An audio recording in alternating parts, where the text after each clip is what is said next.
For the moment, we're heading to Nigeria. It is being pulled apart by conflict, not one but several. Across the country, militant group Boko Haram is exploiting the situation.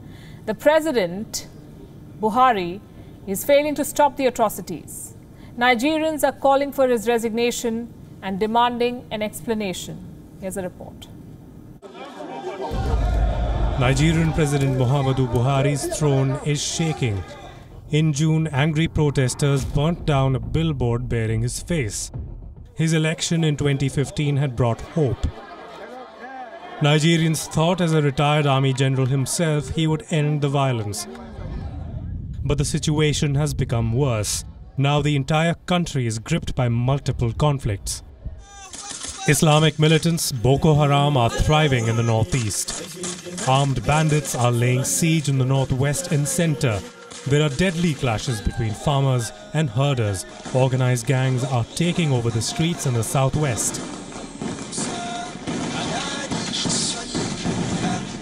Biafra separatists are raising their voice in the southeast, and oil militants are attacking rigs in the Niger Delta. Buhari's inability to resolve these conflicts is emboldening Boko Haram. In northwest Nigeria, Boko Haram is wooing Fulani militias who are engaged in kidnapping, banditry and cattle stealing.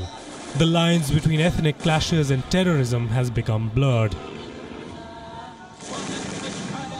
Boko Haram has claimed more than 36,000 lives in 10 years. It has forced around 2 million people to flee their homes. Lacking state protection, communities in Nigeria are becoming more vulnerable. Between January and June this year alone, over 600 civilians have been killed in more than 200 attacks. Local economies have been hit, first by the violence, then by the pandemic. The United Nations says at least 10 million people are in urgent need of support in Nigeria. Aid convoys and workers are being targeted, making it difficult to send essential supplies to people. In a rare interview, President Muhammadu Buhari admitted that the violence is disturbing, but he puts the blame on the armed forces, saying they can do better. In a letter, 356 soldiers have applied for voluntary retirement. The morale is low and the risks are high.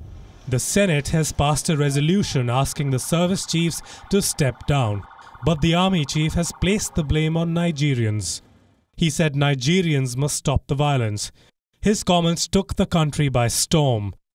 President Buhari must take the call whether to retain the service chiefs or fire them.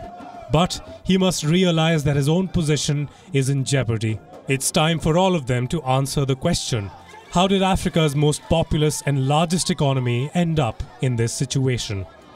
Bureau Report, WION, World is One.